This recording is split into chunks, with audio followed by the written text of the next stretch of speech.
I hope you're ready for something a little bit out of the box today. I want to talk about a different, possibility for a new lord choice for the Skaven. Now we know that with the next DLC coming, we're going to see more than likely a Skaven Lord and a Lizardman Lord, as well as maybe some new heroes or lords added in as well that are generic. Now, one I would love to see added would be the Vermin Lord. And now the Vermin Lord is something that we've seen in concept art coming out of Creative Assembly. We've got two very specific pictures that you'll see before you guys here. One is kind of like this very shrouded picture with a lot of green, and you just see two glowing eyes and a curved tail, but it looks like a Vermin Lord. It looks like actually the very first Vermin Lord model, the one that came out in 4th edition, which is real shitty. Then the other concept art is a quite obvious, more fleshed out concept art of a Vermin Lord, namely a Vermin Lord Warp Seer, and we're going to talk about those in a little bit. But to start out, I want to talk about the 7th edition lore of the Vermin Lord, and in the way that we typically do these videos. We'll talk about what their lore is like. Then I want to go into the different variations of Vermin Lord that actually came out during the end times. And I know that this kind of sounds crazy, like the end times. We're not even going to get into the end times. Well, the end times, for whatever the end times was, was a lot of big bullshit, right? But it was the only way you could have actually gotten true updates to both the Bretonnians and the Skaven, because the Bretonnians and Skaven did not get an 8th edition book. This was really the only way you could get some sort of fleshing. So I feel like the Vermin Lord that we got during the Thankful book of the end times was actually the Vermin Lords we were meant to have in an 8th edition Warhammer Fantasy. And with the concept art in mind, that concept art that we've seen, that we now have just seen, is a Vermin Lord straight out of End Times, not one out of Warhammer Fantasy in the earlier years, or 8th edition. So let's talk about the 7th edition lore, because there's no 8th edition book. Go into the different kind of magic and skills and special rules, and then talk a little bit about those different variations of Vermin Lord. So again, this is the Vermin Lord. There are few sights more revolting and more unnatural than a Vermin Lord, a demon of the horned rat. These horrific creatures exude an aura of might, creeping decay, and inscrutable knowledge, for they are nothing less than the power of the great horned one made manifest. A Vermin Lord is at once majestic and disgusting, a living icon of ruin, the ultimate scavenger. Although such a being towers in height, it is lithe and quick, its movements evoking the fluid yet twitchy scuttling of rats. Great spiraling horns bedeck the Vermin Lord's head, and any onlooker finds that he cannot look away from the nightmarish creature, yet at the same time fervently hopes not to make eye contact. And this is wise, for even the passing attention of such an ancient and wicked being is enough to stop a man's heart. Few dare to meet a Vermin Lord's all-seeing gaze for even an instant, and none can hold it. To summon a Vermin Lord from across the great veil requires sacrifice and ritual. Such creatures are not meant to walk the earth, and the natural world protests the Vermin Lord's warped presence. The air moves and seems to bend light, cradling the dreadful being in an aura of unholy contamination. Grass will blacken at the touch of the Vermin Lord's hooves, and all hope fades in its ruinous presence. Ominous foreboding precedes a Vermin Lord, and even the Lords of Decay fear being in the all-knowing presence of a living avatar of the great horned rat. It is said that the Vermin Lord always knows the truth, and it is no use embellishing the truth or attempting to deceive such a fiend. The unearthly power of a Vermin Lord allows it to smell lies even as they are spoken.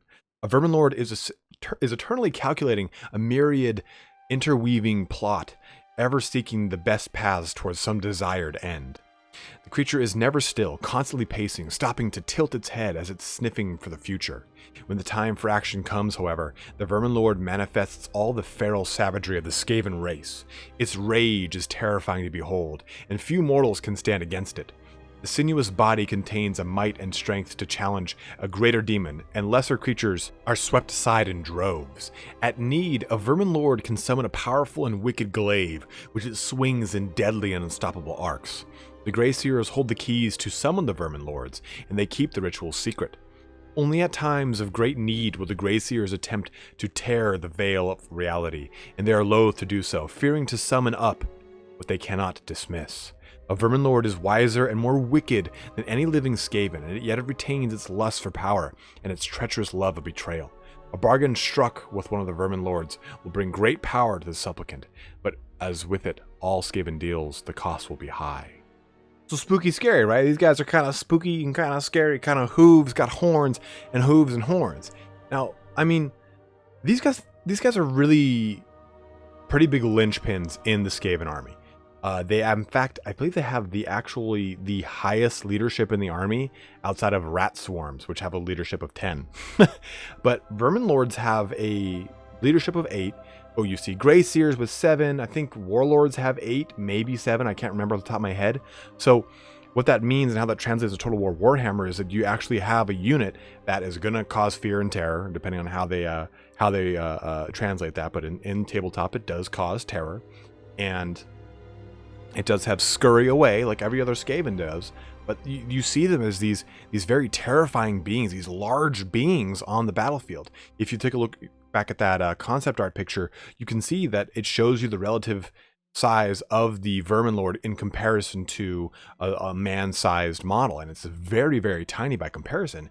Even the newer model that came out during the end times, or what I will say is the 8th edition Verminlord, even though it's not really, is actually a huge model. He's the size, he's like bigger than Nagash. The thing is monstrous, and it can be configured in a bunch of different ways. But again, I'm getting ahead of myself. So the Verminlord in and of itself knows magic, and I think that the Verminlord is a really great way to bridge the gap between what's going to eventually come in Total War Warhammer 3, right?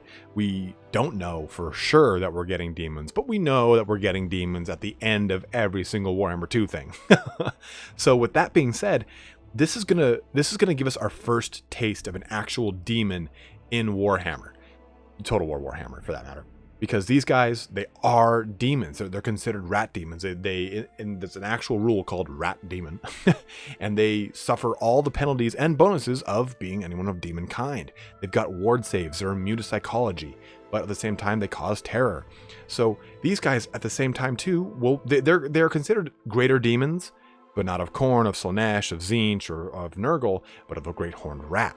And as a result, they are also wizards. So a Verminlord is a level 4 wizard, and it can use spells from the spells of Ruin or the spells of Plague. So picture this lord very much in the same way that we see Sarthoriel, as pretty much has locked into one lore, but has maybe a custom dual kit of spells, or he can just choose from both willy-nilly. You can say, okay, I'm going to put these spells on and it's going to cost this many points in multiplayer, or I'm going to choose these spells in campaign. I mean, he is a demon. He's this ancient being who's immensely powerful. The only other demon, of course, because I know this will be brought up, is Sarthoriel, as far as like an actual greater demon in the game. So getting that represented here is going to be a great kind of way to bridge that gap into Warhammer 2. He can have the dreaded 13th spell to substitute one of them. So again, this is a really awesome and different role for everything that we've seen in the Skaven army. We've seen these leaders that are these really cool, awesome combatants like Queek, or these really lucky ones like Tretch, or these terrifying ones like Skrulk. But a Verminlord is huge. He's a gigantic centerpiece of the Skaven army, and I think it'd be so fucking cool to see them in addition to whatever the named lore, because there's no named ones per se in the greater lore. There's no like, oh, well, this one's been around for 15 editions and he's this named guy, Skrulk. No, nothing like that for the Verminlords. There are named ones in the lore, but they're a little bit different of a situation. The only magic item that they have is a Doomglaive, which is pretty sick, right? And it just causes multiple wounds when it hits. So I'd see this as kind of something that has a very high AP magic attack damage, but also at the same time, because it's got Doomglaive, I could see it doing maybe like anti-infantry, or maybe even Sunder Armor, because it just seems so Skaven-y to have such a thing. So that kind of squares away the base lore for the Verminlord. If we're just talking strictly vanilla Verminlord, here it is. That was what we just talked about. There's no special magic items for them because, again, there's no named ones, nothing like that. But now what I want to talk about are the different variations of Verminlord. So the very first one is the Verminlord Corruptor. And each one of these is named after or is themed after a certain portion of the Skaven, I I don't know what you want to say, a facet of Skaven society. So the Verminlord Corruptor is going to be along the lines of Clan Pestilence. So with that being said, these guys they're also known as Pestilent Reapers and the colors of civilization. They have these humongous like scythe whip things that are basically more or less like kind of used to cull people. They're called Plague Reapers, and they're really kind of rad here. So these kind of they're the Verminlords of Clan Pestilence, and one of the named corruptors is Verminlanks, the Pox Lord. So you see you'll see as we go through these, each one has like a different horn configuration. Their fur for the most part is the same, but their armaments are always different, and their abilities are different as well. Each one of these has something that kind of speaks to who they are. Like the Plague Reaper does, like we could just say poison attacks if we're translating to Total War Warhammer, and maybe does anti-large as a way to take things down. And I mean, there's a lot of like hyperbole attached to these guys too. Like when we talk about the Deceiver, I'll get into that a little bit more, but there's these grand sweeping tales that are conjured up about the terrifying might of each one of these things. The only other, well, I'll talk about it in a sec. I keep getting ahead of myself. I'm so excited to talk about this video. But then there's the Verminlord Deceivers. Now these guys are along the lines of Clan Eshin. These are kind of the sneakier Verminlords. They're called the Lords of Assassins and the Shadows that Kill. And this is where that hyperbole comes in. So they have like an ability to teleport. They can throw like their Doomglaive or whatever it's called, a Doomstar or something. Yeah, Doomstar. They can throw their Doomstar and they can teleport to its location and then redirect it and beheading an entire army. So it's like, oh, okay, that might be a little much. And their poison is so strong that it can kill anything regardless of its size. So again, a lot of sweeping hyperbole because you're dealing with, again, Skaven's like, oh, yes, kill army. So these guys, Lurklock's Master of Deception is the name of the Verminlord Deceiver. These things would be a really awesome attribute for the Skaven army, a nice way to add a lot of different flavor. I mean, when we saw Queen of the Crone, we saw the Supreme Sorceress added into the game, right? And that's pretty important because that shows us that CA is willing to kind of add stuff to the game that isn't a named character, and it adds a lot of flavor or opens up more gateways or access to an existing race. So that I think is really exciting because we can see as we go further into this list here, we've got one that's already kind of themed like Clan Pestilence, and we've got one that's already themed like the Deceivers, or like Clan Eshin. And maybe in the actual Lord menu select, you can see which one this is going to be. This is a Verminlord Deceiver, or it can just tell you it's a Verminlord for Clan Eshin. So it gives bonuses to, it has maybe stock. Oh god, that'd be terrifying to see this thing with stock, but it's meant more of as an assassin, versus the other one is more of like a plague kind of carrier and a little bit more tanky, whatever it really is, whatever they want to do to kind of make these things kind of distinguishable. And as we move into the next one, the Verminlord Warbringers, these guys are also called the Tyrants of Battle and the Great Stabber Slicers because, of course, they're Skaven. Now, this one's kind of like your vanilla Verminlord, just like your Warlord is your vanilla Warlord. But these guys, they represent the Warlord clans. Kree Scuttle is the Verminlord of the Warlord clans. And they have like a big spike fist and a huge spear. And they really kind of more or less are... They're very much like... They're very pompous, and they're very much about theatrics and thumping their own chest and kind of saying like, I have the biggest army, yes. And they're less about the actual finesse of, say, the Deceivers or the wide sweeping plague corruption of the Corruptors. And these guys are more about just getting up close and personal and just fucking things up. And pay special heed to the horns. I know I'm bringing that up a lot, but it does bear some. It's important because this next one we're about to talk about, you'll see why. But I mean, maybe each one of these things. So we're talking about the Doomstar for the Deceiver. We talked about the Plague Reaper for the Corruptor, and maybe just the Spike Fist for the Warbringer. Each one of these maybe has like a special attribute or something attached to it that does more damage to certain things. Like maybe the Spike Fist is good against anti-large, or the Deceiver gets a special poison that can paralyze or something like that. Or the Plague Reaper can just do stuff with anti-infantry as it uses this thing to kind of reap through large amounts of units with AP. Like maybe each one of these has a very specific role, just in the same way we see lords with different variations. This one's got a sword and crossbow, this one's got a polearm, so on and so forth. Now our last one is the Verminlord Warpseer. Now this is a Soothnar is the name of the Verminlord of Clan Scrutin, which sounds too much like scrotum to me. These guys are also known as the Lord of Black Lightning and the Great Manipulators. These guys kind of, if the Warbringers represent the Warlord clans, if the Deceivers represent Clan Eshin, if the Corruptors represent Clan Pestilence, then the Warpseers represent the Grey Seers. They are more along the lines of heavy spellcasters. They have these huge spears, just in the same way that the Warbringers do. But at the same time, they have this really cool thing called a Scry Orb that allows them to kind of see potential futures. And this is what I would say would be their kind of special item here. And it allows them to kind of reroll failed saves and stuff like that. And anything that allows anyone to see a different future or see into the future, or they have any kind of like precognitive abilities in Warhammer, usually allows them to reroll a save. And the way I can see that translated into Total War Warhammer is just strictly a ward save or physical resistance or something along those lines. It just kind of gives them a natural defensive buff. So I think it'd be amazing to see these guys added in because, again, they all have magic in one way or another. Like if I look at the Deceivers, they've got like Arcane Bolt and Mystic Shield and Skitter Leap. And if I look at the Warseers, they've got, again, Arcane Bolt and Mystic Shield, but they also have Howling Warp Gale. So they've got these different abilities, and that's actually, those are the Age of Sigmar scrolls. But they've got these different abilities that makes each one a different way to play. And that's what I think would make them such an amazing addition to Total War Warhammer 2, because it's a very different way to play Skaven than what we already know. Like, let's say they add Throth the Unclean, or Ikiclaw, or Thanquol. At the end of the day, they're just going to be adding another lord that is effectively either a caster, a hybrid, or a melee lord.